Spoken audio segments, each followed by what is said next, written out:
सत साहिब बड़े भाई पवन जी। आज बहुत परेशान हो रहा हूँ मैं। बहुत ज़्यादा। कारण ये है, 8 सितंबर से सब कहते हैं कि मैं ऐसे जुड़ा हूँ परमात्मा से, मैं ऐसे जुड़ा हूँ।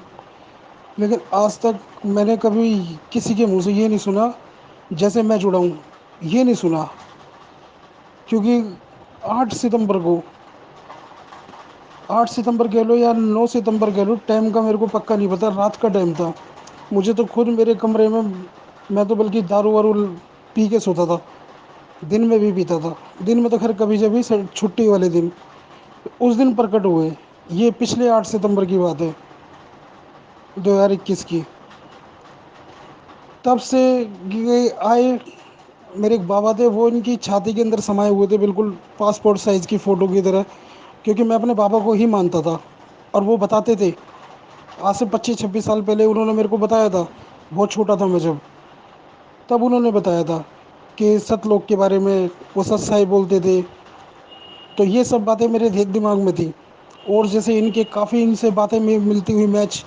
पर मुझे पता नहीं था, जब मेरे आंखों के सामने कोई चेहरा नहीं था, बस मुझे ये पता था कि वो सदगुरु बाबा बताते थे मेरे, कि सदगुरु है कोई। सदगुरु हैं, सदगुरु महाराज। वो सतलोक के राजा हैं, सतलोक के मालिक हैं। वो हैं असली शंकर के शंकर। और ये बताया कि दुर्गा जी के पति और निरंजन मतलब इनके पिता हैं, ब्रह्मा विष्णु के। इन तक के बारे में, और इसने क्या कुकर्म करा था ये तक मुझे बताया। पर मैं थोड़ा छोटा था, मैं ध्यान नहीं दे पाया। लेकिन मैंने वो बातें नहीं भूल पाया मैं, बड़े होने तक भी। बाकी तो मैंने काल वाले ही काम करे हैं। मारपीट, लड़ाई झगड़े, उल्टे सीधे, नशे पत्ते, जितने भी विकार है सब करे हैं, सब टोटल कोई नहीं छोड़ा। लेकिन मेरे लेकिन मैं कभी मंदिर पूजा वगैरह इसमें मेरा मन नहीं लगा। और मैं कभी भी अगर मुसीबत में होता या किसी भी चीज़ में होता तो मैं वो ही करता था। बस सतगुरु महाराज हैं सारे भगवानों के भगवान। मेरे दिल में ये बात घर कर गई थी। बस मैं उस पर चलता रहा, थोड़ा बहुत जो भी चलता रहा। और उल्टे विकार, उल्टे काम करता रहा। फिर ये 8 सितंबर को प्रमाण लेकर मेरे बाबा इनकी समाये हुए थे। ये बातें मैं आज इसलिए कर रहा हूँ क्योंकि आज मेरी परमात्मा से भी झगड़ा हो गया। बहुत झगड़ा हुआ है। गलती मेरी है सारी। चिड़चिड़ा हो गया मैं। बल्कि आप ये कहते हो ना, मैनेजमेंट काल के दूत हैं, नहीं। आज तो ऐसा लग रहा है कि साक्षात काल मेरे अंदर ही समाया हुआ है। मैंने परमात्मा से झगड़ा करा है अभी। और मैंने बोल दिया, मैं ना तो मैं तुम्हारी भक्ति के लायक हूँ, और ना मैं, कुछ भी हो जाए, आपकी बात में दम है, आपको मैं पहचान गया हूँ, सब कुछ है। क्योंकि आपके वो सुन के मैंने सिर्फ, जब मैंने देखा कि मेरे कमरे में जब ये आए थे,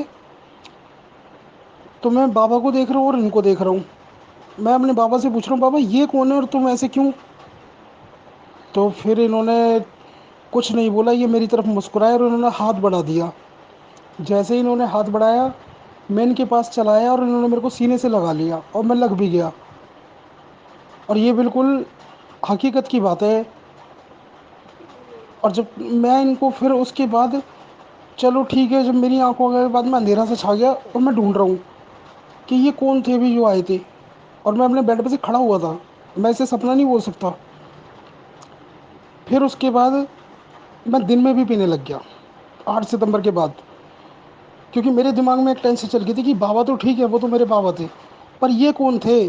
और बाबा इस तरीके से कैसे आए इनके सीने में समाये हुए? जैसे हनुमान जी ने वो रामायण में दिखाया था ना, सीताराम की तस्वीर, ऐसे। मगर ये थोड़ी सी बगल में थे इनके। अब उसके बाद मेरे को फेसबुक पे फिर एकदम से 2-3 दिन तक मैं परेशान रहा कि ये आदमी कौन है। पता नहीं किसका ऐसे टच हो गया मेरे से, और इनकी तस्वीर आ गई। और जैसी तस्वीर आई, मैं एकदम से पहचान गया इनको। मैंने कहा ये थे वो जो सपने में आए थे। अब मैं अपने घर में बताऊं, सबको बताऊं, वो उस दिन रात को ही मैंने सबको बता दिया था कि ऐसे ऐसे कोई आदमी आया था मेरे सपने में। तो सपने में कह रहा हूँ, हकीकत में कमरे में। अब कोई यकीन ना करे, कोई कहे कि सपना होगा, मगर सपना, मेरे को ये नहीं पता कि सपना है कि नहीं। ऐसे कहानी हुई थी, मैं इनसे ऐसे जुड़ा हूँ। जुड़ा भी नहीं हूँ, जोड़ा इन्होंने मेरे को। तो ये तो क्लियर हो गई थी। उसके बाद फिर जब मैंने बात करी वहाँ पे फेसबुक पे, एक है लड़की, राखी प्रसाद नाम है उस बहन का। तो उससे बात करी, मैंने कहा ये कौन है, जो मेरे को फेसबुक पे दिखे थे। तो उसने बोला ये संत रामपाल जी हैं, और ये ऐसे ऐसे बरवाला में इनका मतलब आश्रम था। उसने बताया मेरे को। मैंने कहा तो अब कहाँ मिलेंगे, उसने मुझे बताया अभी तो ये जेल में है। अब मैंने कहा जेल में, मेरे को फिर टेंशन हुई थी। मैंने कहा जेल में कैसे हो सकते हैं, ये तो साक्षात मेरे कमरे में आ गए, मुझे सीने से लगा के गए हैं। उसको बताया बताया मैंने। उन्होंने कहा ये तो बहुत अच्छी बात है। और उसने अपने वहाँ पे मैनेजमेंट वालों को सबको बताया होगा किसी को, क्योंकि उससे फिर मेरी बात होती रहती थी उस बहन से। अब उसको मैंने चलो बता दिया, उससे बात हो गई, कोई बात नहीं।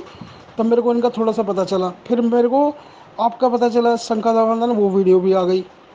मैंने फिर उस आपको फ़ोन भी किया था 3 4 बार, लेकिन आपने वो फ़ोन उठाया नहीं था किसी वजह से।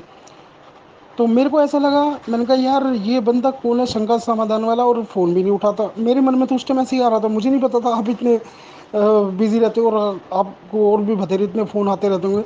मुझे तो ऐसा लग रहा था कि बस आपने फ़ोन डाला और मैं करूँगा और हो जाएगी बात। फिर उसके बाद मैंने उसको, राखी प्रसाद को, उस बहन को बात बात करी। मैंने कहा ये जो शंका समाधान है ये भी इनका गुरुजी के ने ही खोल रखा है, गुरुजी के ही मतलब वो है। तो उसने बताया कि नहीं नहीं, पवन दास और संजय, इनकी तो, ये तो गुरुद्रोही हैं, और इनका तो नाम लेना भी मतलब पाप है। मैंने कहा नहीं, वो तो मतलब शंका समाधान इनका ही आता है, और मैंने तस्वीरें भी देखी है उनकी वीडियो की। लेकिन वीडियो नहीं देख पाया था मैं जब तक आपकी, सिर्फ नंबर निकलवा लिया था मैंने बच्चों से बोल के। फिर उसके बाद ये उसने जब ऐसे बोला तो मेरे मन में ये आया, अच्छा। फिर उसने ये भी बताया था कि हमारा तो नाम खंड हो जाता है, इनका इनकी शक्ल भी देख लें तो, और हमारे गुरुजी का आदेश है, और भी बतेरी बहुत सी उसने बातें करी। मैंने कहा चलो ठीक है, होता होगा। मैंने कहा लेकिन मैं तो अपनी प्रॉब्लम बता रहा था उसको कि तो मेरे को ये सिर्फ पता करना है कि ये जेल में कैसे हैं, ये तो अगर जेल में हैं तो ये मेरे पास कैसे आ गए, क्या चक्कर है ये, मैं समझ नहीं पा रहा हूँ। तो यही सब कारण जानने के लिए फिर उससे मेरी बात नहीं हुई। उससे मेरे को उसका जवाब तो बस उतना ही था कि भाई गुरु दुरोही ये वो। फिर मैंने भी ख़त्म कर दी बात। फिर उसके बाद आपका वीडियो आया, तो सामने आया यूट्यूब पे, तो मैंने कहा चलो सुन ही लेता हूँ। लेकिन जब आपके उससे सुना, तो आपकी तो फिर आधी शंकाएं तो मेरी जब ही समाप्त हो गई, आधी से ज़्यादा बल्कि, आपकी वीडियो देख के। फिर फ़ोन तो करने की ज़रूरत नहीं पड़ी आपको मेरे को दोबारा। फिर मैसेज आ गया था कि हिसार में संगति है, और भी एक दो जगह थी, और आपने भी कहा था कि भाई एक दो जगह की संगत कैंसिल हो गई है।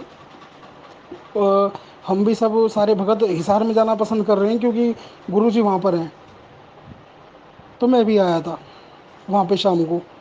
पर जब वो जो सुलेखा बहन से मिला, राजमल दास जी हैं उनसे मिला, तो वहाँ पे फिर कहानी कुछ वो रो रो की थी।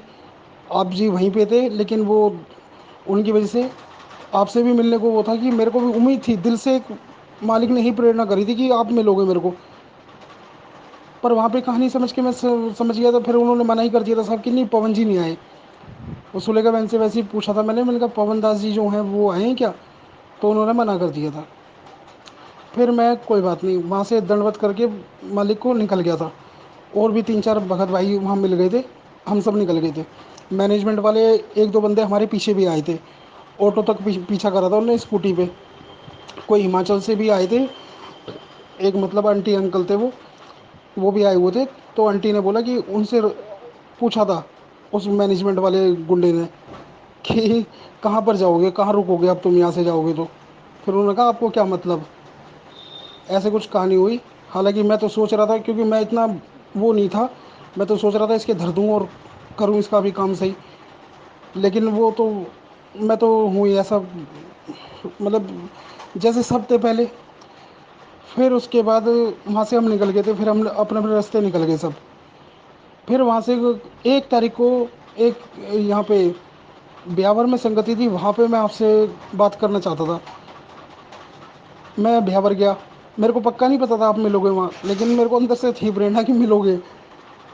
मैंने कहा बाकी तो मैं मालिक तो का तो की संगत में तो जा ही रहा हूँ मैं, कोई बात नहीं, मालिक की संगत तो है ही, आपसे बात करूँगा, ये सब बातें थी। तो वहाँ मिला था मैं आपसे फिर, लेकिन बात करने की हिम्मत नहीं हुई, जो जो सवाल, वो इसलिए नहीं हुई, हिम्मत की बात नहीं, वो इसलिए नहीं हुई कि जो वहाँ की संगति थी, जो जो प्रमाण आपने दिखाए थे, बताए थे, उन सबसे मेरे सारे जो भी कंसेप्ट थे वो सब क्लियर हो गए कि ये परमात्मा ही है। जो संतुष्टि मेरे को मैनेजमेंट वाले एक, जिसका बताया बहन का, उसका मैंने, राखी प्रसाद, और दो तीन उसके हैं और फेसबुक पे थे, वो सब उनसे नहीं, उनसे मैंने ये भी बोला था कि नाम दीक्षा मेरे को लेनी है, मैं कहाँ से लूँ। तो उन्होंने नामदान केंद्र को एक दो नंबर दे दिए कि इस पे कॉल कर लो, जो आपका सेंटर पास पड़ता है दिल्ली में बता देंगे। फिर एक मुंडका का नंबर था वो, वहाँ पे कोई रोहतास दास है, उनको मैंने बोला, मैंने कहा नाम दीक्षा लेनी है मेरे को और ऐसे ऐसे परमात्मा दिखे थे। हाँ हाँ कोई नहीं कोई नहीं, उन्होंने बस अपनी धूधनी चालू कर दी। चलो कोई बात नहीं। लेकिन परमात्मा का सत्संग मेरे को, मैं वैसे इतना मेरे को याद नहीं रह पाता, इतने सुनता हूँ इतने सुनता हूँ, मगर सब दिमाग से, लेकिन जब सुनता हूँ तो ऐसा लगता है हाँ सुन रखा है सुन रखा है। लेकिन अगर मैं वहाँ से 1 मिनट में ध्यान हट जाता, यही नहीं समझ आता क्या सुना था। मगर एक सत्संग में मेरे को, जिस दिन मेरे को जाना था नाम दीक्षा लेने, तो मालिक का वही था कि वही वाला सत्संग जो आप भी दिखाते हो, कि दास के अलावा नाम देने का अधिकारी कोई नहीं है 21 ब्रह्मांड में, और जो जो भी ये सब ऐसे कर, इसमें पता नहीं मेरी बुद्धि कैसे अटक गई इस सत्संग पे। और कुछ दिन, 1 2 दिन बाद ही आपका भी वो मिल गया मेरे को। हाँ उसको मैंने राखी प्रसाद को फ़ोन करा, मैं कहा वो तो गुरु जी तो ये कहते हैं, तो उसने भी छूटते ही ये बोल दिया, लगता है आपने पवन दास जी की वीडियो देख ली है। मैंने कहा नहीं, परमात्मा खुद कह रहे हैं सत्संग में, कह रही ऐसा कुछ नहीं होता। फिर कुछ मेरे को अच्छा नहीं लगा कुदरती, फिर मैंने उन सब से ताल्लुकी वो कर दिया। मैं तो बस आपसे, आपकी वीडियो देख लेता हूँ, मेरे काम से हो जाता है। मगर आज जिस काम के लिए मैंने फ़ोन किया वो कुछ ज़रा अलग बात है। वो ये है कि मेरे से रात को बहुत गड़बड़ हो गई है। सारा ज्ञान भी समझ लेता हूँ, सारा वो भी कर लेता हूँ, और मन में भी ऐसा लगता है कि हाँ मैं बिल्कुल दृढ़ हो गया हूँ, लेकिन सब फेल है। रात को मैंने जहाँ पे दरबार लगा रखा है मालिक का, वहीं पे, हालांकि कई बार मैं बचा हूँ, मालिक से प्रार्थना करता हूँ बच जाता हूँ, लेकिन रात को ये कुकर्म करने से नहीं बचा। मेरी जो पत्नी है, हालांकि वो तो, मेरे घर में तो कोई जानता था मतलब वैसे जानते हैं इनको, वैसे सब है, लेकिन बाकी कोई गौर नहीं करता इस बात पे। तो उसने बोला भी था कि यहाँ पे दरबार है, यहाँ पे ऐसी हरकत ठीक नहीं है, लेकिन मैंने उसके साथ दुष्कर्म कर दिया। और मेरा रात से इतना चिड़चिड़ा हो रहा मैं कि मालिक की दरबार के आगे भी और वैसे भी, मोबाइल में भी, ना इनका सत्संग सुनने को वो हो रहा है, ना आपकी वीडियो देखने को मन कर रहा है, और रह भी नहीं पा रहा हूँ।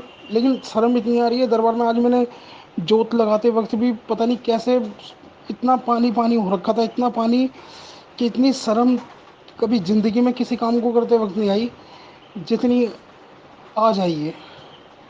और फिर मालिक से झगड़ा हो गया मेरा आज अभी।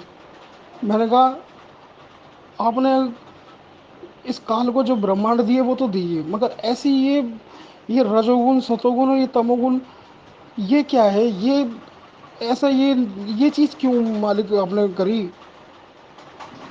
और बताऊं, और इससे भी ज़्यादा मैं क्या बोल पड़ा मालिक से। मैंने कहा कि आपने, आप समर्थ हो, आप अंतर्यामी हो, घट घट की बात जानते हो, ये प्रमाण दे, मैं मान गया हूँ, लेकिन आप इस काल की भी तो जानते होंगे। जब ये आपने ये अंडा बनाया और जब करा कि छोड़ा था, तो आपको पता होगा वो क्रोध में आके जो भी है, परम अक्षर ब्रह्म, जो भी उसके कारण ऐसा होगा। और फिर ये आगे जाके 70 70 युग तपस्या भी करेगा, और ऐसी ऐसी चीज़ें, तो ये चीज़ें क्यों दी आपने, आप सब कुछ जानते थे। इस कारण से बहुत परेशान हो रहा हूँ मैं, मेरा कभी कभी तो मरने को मन कर रहा है आज, या फिर बड़ा दुखी होके बोल रहा हूँ कि परमात्मा कुछ ऐसा करो कि मैं भूल जाऊँ आपको, मुझे नहीं रखना याद। क्योंकि मैं तो, आप वैसे ले जाने वाले नहीं, और ऐसे जाया नहीं जाए, इतने विकार भरे पड़े अंदर। अभी तक ऐसा लग रहा था 6 7 8 महीने ऐसे गुजरे मेरे, बहुत अच्छे, बहुत निर्मल हो गया हूँ। जैसे मैं हर माता बहन को बिल्कुल साफ नज़र से देख रहा था। साफ नज़र से कैसे? नज़र तो वही गंदी जाती थी, लेकिन मालिक का ज्ञान आगे जाता था। उनके सत्संग भी आगे थे कि जैसे एक वो बताया था, एक एक माता थी, उसके बच्चे नहीं थे। फिर एक संत ने उनको आशीर्वाद दे दिया। कहा कि ठीक है, तेरे पुत्र हो जाएगा, लेकिन बच्चे हो जाएंगे, लेकिन पहला पुत्र मेरे को दे दियो। तो उस माता ने उस संत को पुत्र दे दिया पहला। फिर उसके एक दो पुत्र और हो गए और पुत्रियाँ हो गई। फिर वो वहाँ रहने लगा संत के पास, जो बड़ा वाला बच्चा था जो दे दिया था उस माता ने संत को। फिर एक दिन उसकी तबीयत खराब हो गई, कोई फोड़ा वोड़ा निकल आया था उसके। तब वो भिक्षा लेने के लिए गया था गाँव में, तो उसी घर में चला गया अपनी बहन की, अपनी माता के घर में। तो वहाँ उसकी बहन पाई, छोटी थी। तो जैसे वो दूधी वगैरह देख कर, छोटी छोटी, तो उसने सोचा मेरे गुरुदेव के फोड़ा हो गया। तो ये वो ऐसे, तो ये सब चीज़ें करके जब उसने बाद में देखा था कि ओहो, ये तो मालिक इतना दयालु है कि जो आने वाली आत्मा है उसके लिए दूध पहले से ही तैयार कर देता है। ये सब बातें सोच के, और मैं अपने आप को साफ निर्मल कर लेता था, हो जाता था। लेकिन जो रात को मैंने कुकर्म करा है परमात्मा के दरबार में, परमात्मा को जैसे ही याद कर रहा हूँ तो नहीं बन रही बात। बहुत दुखी हो रहा हूँ, परेशान हो रहा हूँ। बड़ा, मैं कह नहीं सकता क्या हाल हो रहा है मेरा। बंदी छोड़ सतगुरु रामपाल जी भगवान की जय हो। सत साई भगत जी, आपने इस ऑडियो में सारी बातें बताई हैं शुरू से लेके अंत तक। और वर्तमान में काल प्रेरणा से आपसे जो गलती हुई है अपनी ही पत्नी के साथ में, परमात्मा के दरबार वाले कमरे में ही आपने जो पति पत्नी संबंध स्थापित किए, उसको लेके अंदर से कहीं ना कहीं आप जी विचलित हो रहे हैं और आपके अंदर तरह तरह के विचार उत्पन्न हो रहे हैं। आपने परमात्मा को भी भला बुरा कहा, बहुत सारी बातें आपने बताई। आप कह रहे हैं कि मैं भक्ति भूल जाऊं, भगवान को भूल जाऊं, ऐसे ऐसे विचार आ रहे हैं। ये 4 दिन के विचार हैं भगत जी। ये केवल काल प्रेरणा से 4 दिन के विचार हैं। आप कुछ ना करो, चुपचाप बैठ जाओ, 5-6 दिन बाद में फिर आप इसी भक्ति पे आ जाओगे। आपके पास दूसरा ऑप्शन ही नहीं है। धर्मदास को परमात्मा मिले मथुरा में और गीता जी का ज्ञान समझाया, हकीकत बताई। उसके बाद में धर्मदास जी ने परमात्मा के साथ में उल्टे सीधे सवाल जवाब किए, परमात्मा अंतर ध्यान हुए। अंतर ध्यान होने के बाद में धर्मदास को पश्चाताप हुआ। और क्या बताया गुरु जी ने कि धर्मदास ने कहा कि परमात्मा पहले वाली तो भक्ति करने का जी नहीं करता बिल्कुल भी, क्योंकि आपने इन देवी देवताओं की जड़ समझा दी और आप हो गए अंतर ध्यान, आप मुझे मिल नहीं रहे, आगे का रास्ता मुझे कौन बताएगा। तो धर्मदास बीच में अटक गया। तो ठीक इसी प्रकार भगत जी, ये जो काल है ना, ये मन रूप में हर आत्मा के साथ में है, हर शरीर में है। और काल का तो काम है वो अपना काम करेगा पूरा। भगवान का काम है हमारे को भक्ति से जोड़ना, हमारे को नाम उपदेश देना, हमारे को सद्मार्ग बताना, आगे बढ़ने की सत प्रेरणा देना। और काल का काम क्या है? परमात्मा के बताए गए मार्ग के विपरीत चलने की कुप्रेरणा करना। भक्ति में हमारा मन ना लग जाए इसलिए हमसे कोई न कोई कुबद करवा देना, हमारे मन में तरह तरह के कुविचार उत्पन्न कर देना। काल हमें अशांत करना चाहता है, काल हमारे को विचलित करना चाहता है कि इस भगवान की भक्ति को हम सीधे सीधे ना कर लें। तो इसमें भगत जी विचलित होने की जरूरत नहीं है। काल का जो काम है वो काल कर रहा है, लेकिन आपको उस काल के ऊपर विजय प्राप्त करवाने के लिए, उस काल की इन सूक्ष्म चाल को काटने के लिए भगवान ने जो तत्व ज्ञान रूपी अस्त्र शस्त्र दिए हैं, आप उनका भी तो प्रयोग करो। आप काल के हथियार से तो आप जी घायल हो गए, लेकिन भगवान ने उपचार के लिए भी तो तत्व ज्ञान दिया है, उसका भी तो भगत जी प्रयोग करो। काल ने अपना काम कर दिया, अब परमात्मा ने हमें जो समाधान दिए हैं उनका भी तो प्रयोग करो भगत जी। ज्ञान आधार से समझो इन चीज़ों को। ठीक है, परमात्मा का ज्ञान होने के बाद में पति पत्नी संबंध कोई गलत नहीं होते। परमात्मा कहते हैं इंद्री कर्म ना लगे लगारम, जो भक्ति करे निर्द्वंद रहे। अगर आप सत भक्ति कर रहे हैं, मर्यादा में हैं, तो परमात्मा ने बताया कि भगत को जति होना चाहिए। जति मतलब जैसे लक्ष्मण जी थे, वो केवल अपनी पत्नी तक ही सीमित थे। तो यदि आप शादीशुदा हैं और आपको परमात्मा का नाम मिल गया है तो आप जी जति की भूमिका निभाओ, केवल अपनी पत्नी तक ही आप सीमित रहो। तो आप केवल अपनी पत्नी तक ही सीमित हैं, आपने किसी और के साथ तो कुकर्म किया नहीं। मन आपका विचलित इसलिए है कि आपने परमात्मा के दरबार पे किया। तो ठीक है, ये हमसे गलती हुई है भगत जी। इस भक्ति मार्ग में आने के बाद यदि हम शादीशुदा हैं तो दो चीज़ें हमें गांठ बांध लेनी चाहिए। पहली बात तो अपनी स्त्री के अलावा हम किसी और की तरफ को दृष्टि ना डालें, हम किसी और के अंदर ऐसे काम वासना वाले भाव ना लेके आएं। दूसरा, हम अपने घर पे भगत जी, विशेषकर जहाँ परमात्मा का दरबार है, और दिन में हम किसी भी प्रकार की कोई भी रति क्रिया से हम बचें। अगर ऐसी कोई बाधा है तो परमात्मा ने रात्रि बनाई है भगत जी। दिन में हम जो है पति पत्नी संबंध वाले जो कर्म है वो ना करें, ये हम विशेष तौर से ध्यान रखें। और परमात्मा जी के दरबार में तो विशेष तौर पे हम केवल अपनी जो भक्ति भाव है, जो पूजा पाठ है, उसी के लिए हम रहें। अब यहाँ सवाल एक नया खड़ा हो जाएगा, बहुत सारे भगत भाई बहन ऐसे हैं जिनकी आर्थिक स्थिति कमज़ोर है, या जो किराए के मकान में रहते हैं, केवल एक ही मकान है, रसोई है, बाथरूम है, अब उनको खाना भी उसी मकान में बनाना पड़ता है, रहना भी उसी मकान में पड़ता है, पति पत्नी हैं, बच्चे हैं, तो फिर उनके सामने समस्या आ जाएगी कि साहब हमारे पास तो एक ही मकान है, हमें तो उसी मकान में सब कुछ खाना पीना रहना करना पड़ता है। तो देखिए, अगर वो बड़ा सा मकान है, केवल एक ही मकान है, तो एक तरफ आप परमात्मा का वहाँ पे दरबार रख दीजिएगा, और अपनी आत्म संतुष्टि के लिए परमात्मा के दरबार पे आप जी एक पर्दा लगा दीजिएगा। और एक मजबूरी है आपकी, परमात्मा भी जानता है, समझता है इस चीज़ को, अंतर्यामी है मालिक, और मालिक को दंडवत प्रणाम करके यदि कंपलसरी हो तो वो रति क्रिया करने से वहाँ फिर कोई दोष नहीं है, क्योंकि एक तो मालिक अंतर्यामी है, परमात्मा को पता है कि भाई इसकी मजबूरी है। और दूसरा, परमात्मा का दरबार कुछ आप इस प्रकार से लगाएं कि उनका जो दरबार का जो मुख है वो आपके सोने के स्थान से थोड़ा सा भिन्न हो, थोड़ा सा साइड में हो, और एक पर्दा लगा दीजिए वहाँ परमात्मा का। और दिन में कोई भी क्रिया करने से हम बचें। और काल तो भगत जी तोड़ने का प्रयास करेगा, इसमें कोई संशय नहीं है।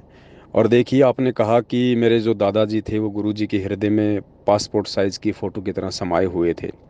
दादाजी आपको बचपन में परमात्मा की बातें बताते थे, सतलोक की बातें बताते थे। तो ये देखो, परमात्मा ने आपके लिए किया सब कुछ। आप परमात्मा की अच्छी आत्मा हो, विशेष आत्मा हो। भगत जी यकीन मान लेना, गुरुदेव ने एक सत्संग में कहा है कि जो आत्मा जितनी ज़्यादा भक्ति की धनी होगी, काल उसी आत्मा के ज़्यादा कुकर्म करवा के कर्म फुड़वाता है। आपने कभी भी चाय के खोखे के ताले टूटते नहीं सुने कि चाय के खोखे में चोरी हो गई। पता है चोर को, पाव अदरक पड़ी होगी, 1 किलो चीनी होगी, 100 ग्राम चाय पत्ती होगी, और क्या है इसमें। ताले हमेशा बैंक के टूटते हैं, जो धनी व्यक्ति होते हैं उनके टूटते हैं, क्योंकि वहाँ पे धन होता है। इसी प्रकार ये जो काल है, ये केवल जो भक्ति धन से युक्त आत्माएं हैं, जो कभी किसी जन्म में परमात्मा की शरण में रह के सत भक्ति की हुई है, ये उन आत्माओं को लूटता है। और वर्तमान में तो उन आत्माओं को विशेष तौर से परेशान भी रखेगा कि ये उस परम संत के संपर्क में ना आ जाएं, ये वो भक्ति ना कर लें सतलोक प्राप्ति वाली। बचपन में आपके दादाजी आपको जो बातें बताया करते थे, फिर बाद में 8 सितंबर के दिन गुरुजी ने आपको वो सारा दृश्य दिखाया, आपके दादाजी को भी अपने पास में दिखाया। तो सबसे पहले तो आपको ये संतुष्टि हो जाना चाहिए कि आज आपके दादाजी कहीं न कहीं सतगुरुदेव जी के संपर्क में हैं। वे ज़रूर कहीं न कहीं अपनी भक्ति कर रहे हैं मानव जन्म प्राप्त करके। तो दादाजी के प्रति तो आपका संदेह बिल्कुल समाप्त हो जाना चाहिए। और ना हमने दादाजी को बार बार याद करना है, वो परमात्मा की आत्मा थी, परमात्मा ने उनको संभाल लिया। दादाजी के साथ पहले आपके जो संपर्क थे, दादाजी आपको सतलोक की जानकारी दिया करते थे, वो आपको याद रही बचपन की बातें। और 8 सितंबर को फिर से आपकी वो यादें परमात्मा ने ताज़ा कर दी, आपके दादाजी को भी दिखा के। मतलब दादाजी जो बताया करते थे, जिस महापुरुष के बारे में बताया करते थे, जिस गुरु के बारे में बताया करते थे, तो परमात्मा ने 8 सितंबर को आपको ये याद दिलाना चाहा कि बेटा वो मेरे विषय में बताया करते थे, वो मैं ही हूँ वो सतलोक का राजा, वो दादा मेरे विषय में तुझे बताया करता था। तो ये सब कुछ परमात्मा का खेल है आपको अपने से जोड़ने के लिए। तो भगत जी, विकार सबके अंदर हैं, पांचों जो विकार हैं, काम क्रोध मद लोभ अहंकार, ये इस भगवान को छोड़ के इस पृथ्वी पे जितने भी मानव शरीरधारी प्राणी हैं सब के अंदर हैं। किसी में इनका वॉल्यूम थोड़ा ज़्यादा होता है, किसी में मीडियम होता है, तो किसी में बिल्कुल लो होता है। ये भी सबके अपने अपने पिछले संस्कार होते हैं। तो विकार तो सबको सताते हैं। परमात्मा कहते हैं ना, मुझे पांचों विकार सताते हैं, मन चाया नाच नचाते हैं, हे साहिब ना बच पाते हैं, एक तेरा ही शरणा लाया है, सत कबीर दवारे तेरे पे एक दास भिखारी आया है। तो परमात्मा खुद एक भगत की भूमिका करते हुए, और ये शब्द सतगुरुदेव जी ने लिखा है आप और हमें ये दृढ़ता देने के लिए, आप और हमें सांत्वना देने के लिए कि बेटा यदि तू जीव है, अगर तू अपने आप को जीव मानता है तो ये भी पक्का मान ले पांचों विकार तेरे अंदर हैं, उनका प्रभाव ऊंच नीच होता रहेगा। क्योंकि मन रूप में भगत जी ये काल हर प्राणी के साथ में है। तो हमने इन चीज़ों को केवल ज्ञान से काटना है। जितना हम गुरुदेव के सत्संग सुनेंगे उतना ज़्यादा हम इन चीज़ों को समझ पाएंगे, और जितना हम इस भगवान की तरफ आगे बढ़ेंगे भगत जी, ध्यान रखना काल भी उतना ही तोड़ने का प्रयास करेगा। भगवान जितना हाथ पकड़ के हमें आगे खींचेगा, काल भी हमारे पैर पकड़ के उतना ही हमारे को पीछे खींचेगा।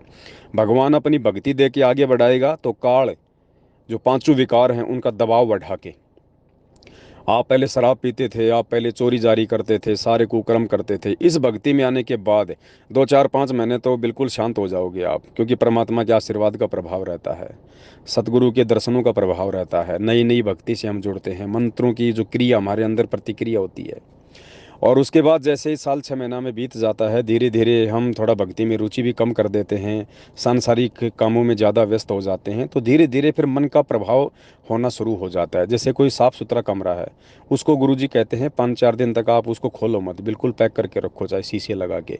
7 दिन बाद खोलोगे तो उसमें मिट्टी जमी पाएगी, अंदर धूल जमी पाएगी, क्योंकि वहाँ पे साफ सफाई हो नहीं रही थी। ठीक इसी प्रकार नाम दीक्षा लेने के बाद यदि हम नियमित रूप से मंत्र, आरती, सुमरण, गुरु जी का सत्संग सुनना, ये सब कुछ सारी क्रिया नहीं करेंगे, हमारे अंतःकरण की सफाई नहीं करेंगे, सत्संग से अगर हम इनको पहुंचा नहीं मारेंगे, तो भगत जी काल का जो प्रभाव है पांचों गुणों का, वो धीरे धीरे धीरे धीरे वो जंग की तरह हमारे अंदर जमना शुरू हो जाता है। तो परमात्मा ने बताया कि ना चाहते हुए भी, क्योंकि मन नहीं लगेगा हमारा, लेकिन मन ना लगे तो इसका मतलब ये नहीं कि हम लोग भक्ति ना करें। गुरुदेव ने बताया कि चाहे आप कितने डिस्टर्ब हो, यहाँ तक कि यदि आपके परिवार में किसी की डेथ भी हो जाती है, उस दिन भी आपने तीनों समय की आरती घर में जोत लगाना नहीं छोड़ना है। अब इतना आदेश दे रखा भगवान ने।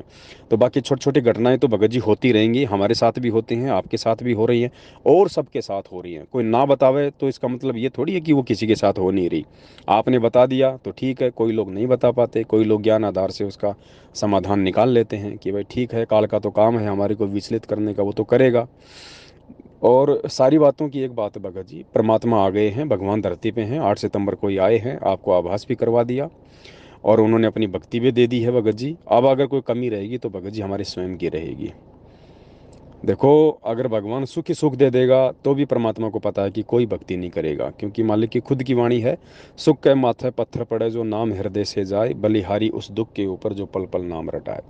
भगत जी ये दुख ही हैं इस कलयुग में, वर्तमान में, जिसके कारण हम इस भगवान को जान पाए, पहचान पाए।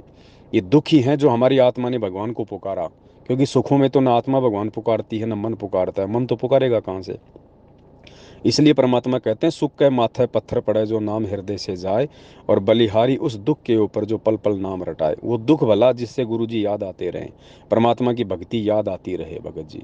अगर सुख दे दिए तो कोई भी इस परमात्मा की शरण में नहीं रहेगा, गुरु जी को पता है इस बात का।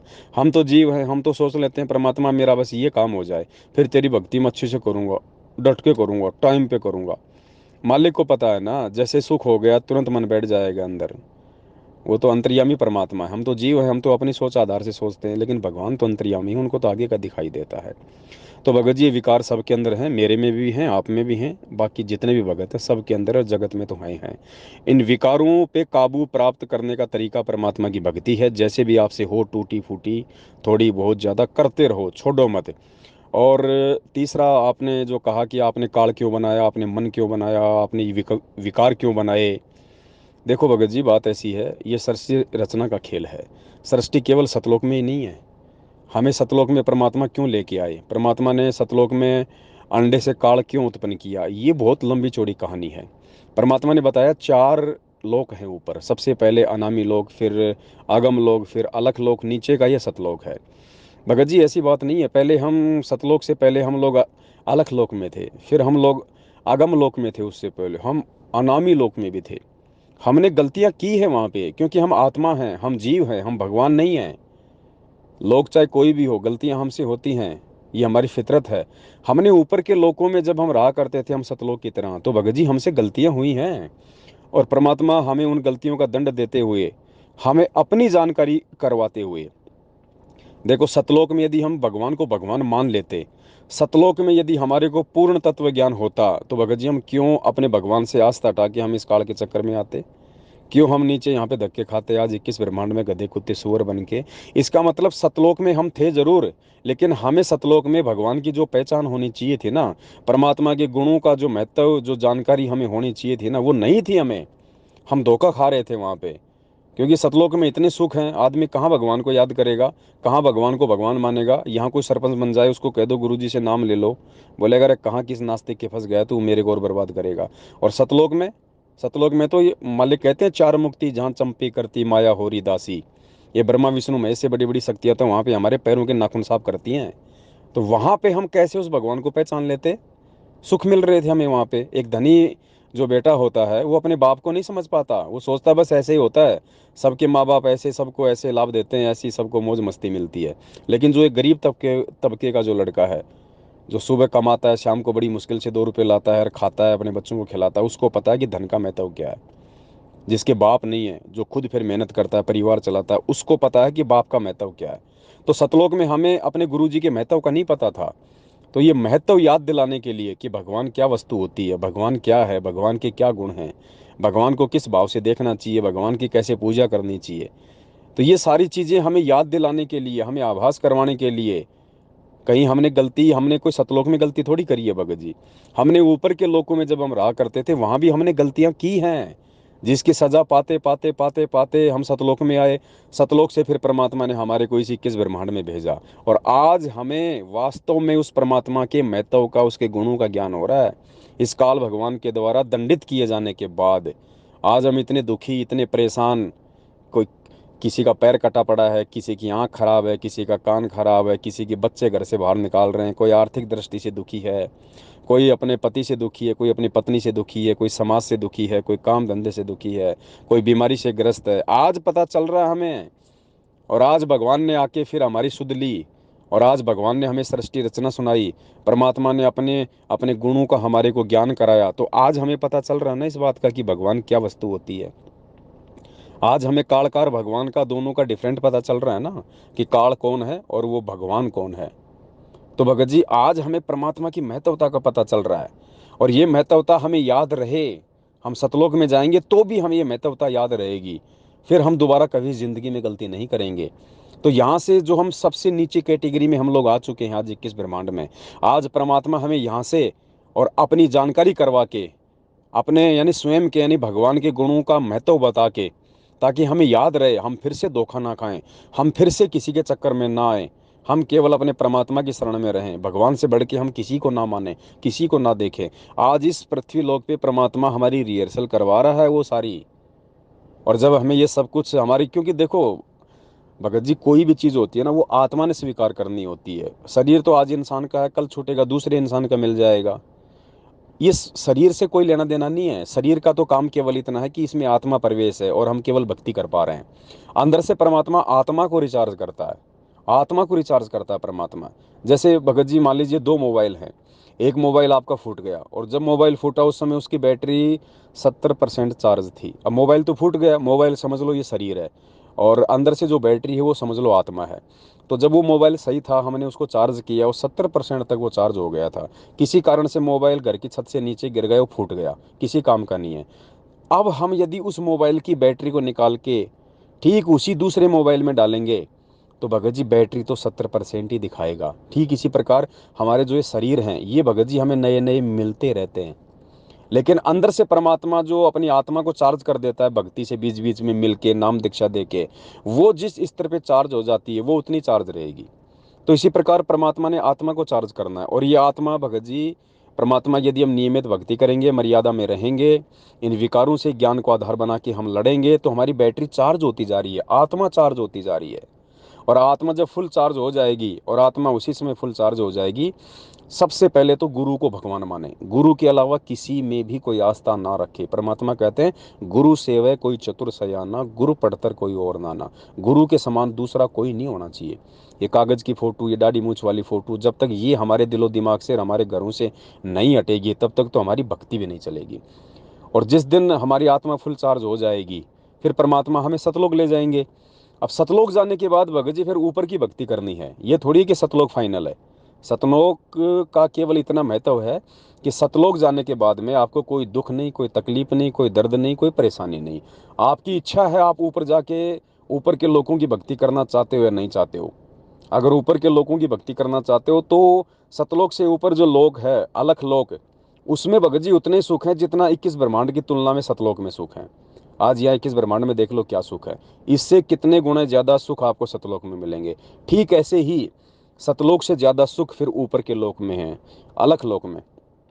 फिर अलख लोक में जाने के बाद फिर परमात्मा ऊपर की भक्ति करवाएगा, आगम लोक की।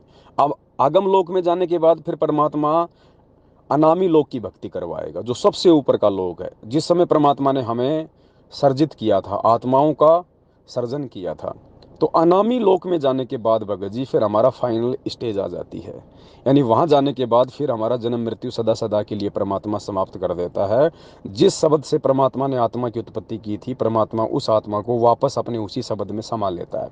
मालिक की वाणी है ना कि लोक अनामी जावेगी वहां कन्या मिलन चौबारे। यानी जब अनामी लोक में जाएंगे तो वहां पे ये घर परिवार नहीं मिलेंगे, वहां पे ये सतलोक जैसी सृष्टि नहीं मिलेगी, वहां पे आपको 21 ब्रह्मांड जैसी सृष्टि नहीं मिलेगी। वहां पे कोन्या मिले चौबारे, चौबारे यानी परमात्मा वहां पे सृष्टि कह रहे हैं, चौबारे यानी घर परिवार सृष्टि। लोक अनामी जावेगी वहां कोन्या मिले चौबारे, आत्मा और परमात्मा वहां कोन्या रहते न्यारे।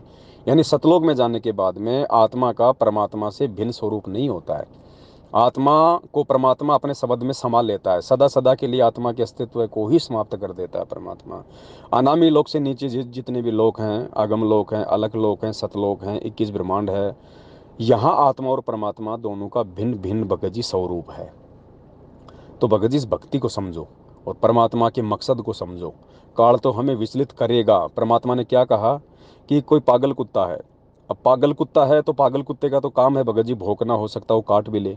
लेकिन हम यदि सतगुरु की शरण में हैं तो हमने क्या करना है, हमने पागल कुत्ते को मारना भी नहीं है, क्योंकि हत्या भी परमात्मा ने पाप बताई। अब क्या करें, मालिक ने कहा कि पागल कुत्ते से कैसे बचा जाता है, बस वो सावधानी बरतो आप। मालिक कहते हैं ना कि कहते को कहीं जान दे, गुरु की सीख तू ले, साकट और सवान को उल्टा जवाब ना दे। सबकी सुनो, सबके वीडियो देखो, सबकी विचारधारा से परिचित हो, लेकिन वो करो जो परमात्मा के ज्ञान में है। फाइनली वो करो जो गुरुजी कहते हैं, जो गुरुजी ने अपने सत्संगों में कह रखा है, कहे कबीर सोए जन मेरा, जो नीर खीर का करे निबेरा। तो भगत जी भगवान मिल गया, ज्ञान मिल गया, मार्ग मिल गया, समाधान मिल गया। अब हमने किसी भी चीज़ को सोचने समझने में देरी नहीं करनी चाहिए। ये पांचों विकार हैं भगत जी, एंड समय तक रहेंगे। ये आपके रोने धोने से, परमात्मा को भला बुरा कहने से ये समाप्त नहीं होने वाले। परमात्मा ने इनके ऊपर काबू प्राप्त करवाने का जो तरीका है वो हमारे को बता दिया है। अपनी भक्ति दे दी, अपने मंत्र दे दिए, साधना बता दी, नियम बता दिए। इन्हीं में रह के हम इनके ऊपर कंट्रोल कर सकते हैं। दूसरा, ये भक्ति छोड़ के आप चाहे गुरु जी की गोद में जाके बैठ जाओ, ये विकार कंट्रोल नहीं होंगे। क्योंकि डॉक्टर ने मरीज का ऑपरेशन कर दिया, गोली दवाई दे दी, अब वो गोली दवाई से ही उसका रोग ठीक होगा। आप गोली दवाई ना खा के चाहे डॉक्टर के घर पे जाके बैठ जाओ उसकी गोद में, आपका रोग ठीक नहीं होना भगत जी। तो ये अध्यात्म है, तत्व ज्ञान है। आप साध संगत से आप जुड़े रहो, साध संगति से ही भगत जी आपको धीरे धीरे बातें समझ में आएंगी और आप अपने मन के ऊपर कंट्रोल कर पाओगे। अन्यथा भगत जी मैनेजमेंट के साथ दोगे या मैनेजमेंट की संगति करोगे, उनके नामदान केंद्रों पे जाने की भी सोचोगे, कहीं उनको अनजाने में भी दान धर्म कर दिया तो भगत जी उसका उल्टा प्रतिफल होगा। कोई फायदा नहीं होगा, कोई लाभ नहीं होगा, उल्टा परमात्मा से दूर होने की प्रेरणा धीरे धीरे बनेगी, जो 90% संगत की वर्तमान में हो रही है। किसी के घर में सुख नहीं है, सबके घर में लड़ाई झगड़े मार पीट, सब ने दारू दूरू खाना पीना शुरू कर दिया। हैरानी की बात है, रोहतक से जिन जिन लोगों ने ये सारा नाम लिया है फर्जी 2018 से, आज उनमें से 70% लोगों ने भगत जी नशा करना शुरू कर दिया, लड़ाई झगड़े करने शुरू कर दिए उन्होंने। अकाल मौत हो रही है उनके घरों में, क्योंकि वो समझ ही नहीं पाए। साथ संगति से जुड़े बिना आप जी लाख जन्म भी सतगुरु रामपाल जी भगवान को नहीं समझ पाओगे भगत जी। और सतगुरु रामपाल जी भगवान इस भक्ति की मूल है, नींव है। और जब नींव मजबूत नहीं होगी, आप गुरु जी को नहीं समझ पाओगे, भक्ति जिंदगी में नहीं समझ पाओगे। तो बड़े भाई सारे रोने धोने छोड़ो। ये आपके साथ जो परिस्थितियां हैं, काल जो खेल खेल रहा है ना, ये आपको विचलित करने के लिए, आपको शांत करने के लिए, ये सबके साथ में है। परिस्थितियां भिन्न भिन्न हो सकती हैं, लेकिन ये सबके साथ में भगत जी। इसका मतलब ये नहीं कि हम काल के दबाव में आके भक्ति छोड़ दें, फिर सतगुरु की भक्ति लेने का फायदा क्या हुआ। फिर तो आज भी आप काल को जिता रहे हो। आज भी अगर काल की ऐसी प्रेरणाओं से आप भक्ति छोड़ने का मन कर रहे हो तो आप तो गुरु जी से ज्यादा काल को महत्व दे रहे हो। हैं, आप पे फिर भक्ति का क्या असर हुआ फिर आपके ऊपर? क्या विचार किया फिर आपने परमात्मा के सत्संगों के ऊपर? जब आपके मन में ऐसे विचार आते हैं, काल आपको तोड़ने का प्रयास करता है, आप गुरु जी को याद करो, उस समय गुरु जी का सुमरण करो, गुरु जी के सत्संग सुनो उस समय। वही दवा है भगत जी, वही मेडिसिन है, उसी से कंट्रोल होगा धीरे धीरे। और परमात्मा ने कहा कि ये जड़ से समाप्त नहीं होंगे विकार। कोई ये सोचे कि जड़ से समाप्त हो जाएंगे, नहीं, परमात्मा ने कहा कि डाइल्यूट हो जाएंगे भक्ति से, निष्क्रिय हो जाएंगे ये। जब तक हम ये शरीर नहीं छोड़ेंगे ना, अंतिम समय तक ये विकार हमारे अंदर रहेंगे। लेकिन परमात्मा की भक्ति से, मर्यादा में रहने से ये निष्क्रिय हो जाएंगे। ये पांचों विकार अपना वो प्रभाव नहीं कर पाएंगे जिससे हमारी भक्ति बर्बाद हो जाए। बस इतनी सी बात है भगत जी। आपने जो भी कुछ कहा सुना, परमात्मा को सबसे पहले तो जाने अनजाने की उस गलती के लिए गुरु जी को दंडवत करके समयाचना करो कि परमेश्वर मैं तो दो कौड़ी का तुच्छ जीव हूँ, परमात्मा मेरी क्या औकात है, काल सिर पे बैठा है भगवान, आप दया नहीं करोगे तो कैसे मैं समझूंगा, सोचूंगा, मैं विचार करूंगा। परमात्मा मेरी इस महामूर्खता के लिए मुझे क्षमा करो। आगे से भगवान मेरे मन में ऐसे कोई विचार आपके लिए और आपकी भक्ति के लिए नहीं आएंगे। मालिक आप सद्बुद्धि दो, आप अपना आशीर्वाद मेरे ऊपर बनाए रखो। आपका आशीर्वाद होगा तभी तो परमात्मा ये पांचों विकारों का प्रभाव मेरे से धीरे धीरे हटेगा। तो ऐसा करके भगवान को भगत जी राजी करो, परमात्मा को प्रसन्न करो और वापस भक्ति में लगो। अपने घर में मालिक का वैसे दरबार लगा के वैसा ही करो। और जो जो क्रिया आपसे जो हो गई है, जो अपने घर पे दरबार के सामने अपनी पत्नी के साथ में, तो कोई बात नहीं भगत जी, जाने अनजाने में गलतियां हो जाती हैं, हम जीव हैं, काल भगवान का इतना ज़्यादा प्रेशर है, हम कई बार सहन नहीं कर पाते हैं। तो गलतियां हो जाती हैं, और गलती होने के बाद आपके अंदर जो पश्चाताप हो रहा है ना भगत जी, ये बहुत बहुत ज़रूरी है। आपके अंदर जो पश्चाताप हुआ ना कि मैंने परमात्मा के दरबार के आगे मैंने रति क्रिया की है, भगत जी ये पश्चाताप भी हमारे बहुत सारे पापों को काटता है। ये पहचान है। ये पश्चाताप सबको नहीं होता भगत जी। गलत काम करके किसी भाग्यवान आत्मा को ही पश्चाताप होता है, क्योंकि विचार करने की सद्बुद्धि केवल अच्छी आत्माओं में होती है, हंस आत्माओं में होती है। तो आपके अंदर जो पश्चाताप की जो आग जो जली हुई है ना, ये कहीं ना कहीं आपके पाप कर्मों का नाश कर रही है। कहीं ना कहीं आप इस पश्चाताप के माध्यम से आप सुधार की ओर आगे बढ़ रहे हैं। क्योंकि जब आदमी पश्चाताप नहीं करेगा, आदमी विचार नहीं करेगा, फिर वो उस कर्म को सुधारेगा कैसे? सुधारेगा वही जो विचार करेगा, जो पश्चाताप करेगा। तो आगे हमसे ऐसी गलती ना हो, उसके लिए हम गुरु जी को दंडोत करके समायाचना करें। और आप इस गलती को भूल जाओ भगत जी। अगर आप इसको याद रखोगे तो बड़े भाई फिर आपके मन में वही विचार आते रहेंगे। ऐसी गलतियां हमसे भी हुई हैं, सबसे होती रहती हैं, आगे ना हो इसके लिए हम गुरु जी को हम प्रार्थना करें। ऐसा थोड़ी है कि नाम ले लिया तो हमसे गलती नहीं होगी। अगर ऐसा होता तो परमात्मा शुद्धिकरण की व्यवस्था नहीं करते। अगर नाम लेने के बाद कोई मर्यादा खंड ना हो तो परमात्मा शुद्धिकरण की व्यवस्था क्यों करेंगे? शुद्धिकरण की व्यवस्था क्यों की भगवान ने कि ये बच्चे नए नए हैं, काल इनको एकदम से भक्ति पे नहीं टिकने देगा, 100 प्रकार की इनसे गलतियां करवाएगा, ये भी इतना जल्दी ज्ञान को समझ नहीं पाएंगे, इनसे भी जाने अनजाने में बहुत सारी गलतियां होंगी। तो ऐसी ही ये एक गलती है, ये जाने अनजाने की कह लो। अगर आपको मालूम था इस बात का तो फिर ये काल भगवान के पांचों विकारों में जो रजोगुण का जो प्रभाव है उसकी अधिकता के चलते हुआ है। तो ये रजोगुण की अधिकता है, ये भगत जी नीचे आएगी तो परमात्मा की भक्ति से आएगी, परमात्मा से प्रार्थना करते रहने से होगी।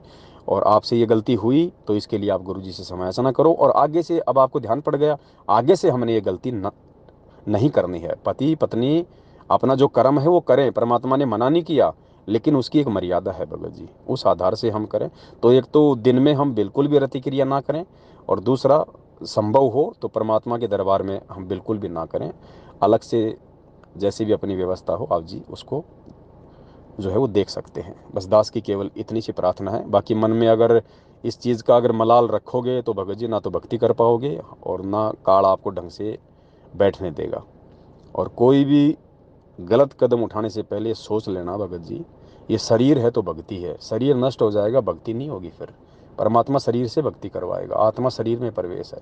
कई बार मन में विचार आ जाते हैं ना, आत्महत्या कर लो मर जाओ, फिर क्या कर लोगे? फिर गधा बन जाएगा, फिर ये मानव शरीर भी नहीं मिलेगा। आज कम से कम मानव शरीर तो मिला हुआ है। तो उन गलतियों को भी साफ करने का मौका, उन कुकर्मों को भी साफ करने का मौका और भगवान को प्रसन्न करने का मौका केवल इस मानव शरीर से है। परमात्मा कहते हैं इस देही को देवालोचय सुर नर, मतलब देवता भी शरीर को प्राप्त करने के लिए रोते हैं। अब सोचिए शरीर का कितना महत्व है, और हम इसकी महत्वता को ना समझ के बात बात पे भगवान को दोष देते हैं, शरीर को नष्ट करने की बात करते हैं। आत्महत्या कर लो, आत्महत्या करके क्या करेंगे भाई? अगले जन्म में काल हमारे को गधा बना देगा, फिर कहाँ से भक्ति होगी? फिर कुमार के नीचे खड़े रहो 24 घंटे। तो भगत जी परमात्मा से समय याचना करो और इस चीज़ को भूल जाओ कि आपने ऐसा कुछ किया था। बस परमात्मा दयालु है। अगर आप भगवान हो तो फिर आपको पश्चाताप की आवश्यकता है। अगर आप अपने आप को जीव समझते हो तो भाई जीव से गलती होती है। आप अगर अपने आप को जीव ना समझ के अगर आप अपने को भगवान समझते हो, कोई अवतार समझते हो, जब तो बात अलग है। अगर आप अपने आप को एक 2 कोड़ी का जीव समझते हो तो 2 कोड़ी के जीव की कोई औकात नहीं भाई, उससे गलती होगी होगी। गलती होती इसलिए है कि वो सुधार करे, फिर आगे से उसको ठोकर लग जाए और आगे से दोबारा उसी जगह पे ठोकर खा के अपना अंगूठा ना फुड़वाए। तो ये परमात्मा हमारे को सद्बुद्धि देने के लिए कुछ घटनाओं को परमात्मा भी अंजाम दे देता है। आप ये ना सोचें कि हर गलती जीव ही करता है, कुछ गलतियां जानबूझ के परमात्मा भी करवाता है भगत को, आगे कोई और बड़ी गलती वो ना करे, इसलिए वो छोटी सी गलती से परमात्मा उसको समझा देता है। छोटी सी गलती से परमात्मा फिर उसको समझा देता है ताकि आगे चल के ऐसी कोई बड़ी गलती ना करे। तो मन में कोई दोष ना रखो भगत जी, जो हुआ है उसके लिए गुरु जी से समायाचना और आगे से बिल्कुल निष्पाप होके, बिल्कुल अपने मन में किसी प्रकार का कोई मलाल ना रख के परमात्मा की भक्ति पे वापस लगो। यही समाधान है और धरती पे कोई समाधान नहीं है। सत साहिब बंदी छोड़ सतगुरु रामपाल जी भगवान की जय हो।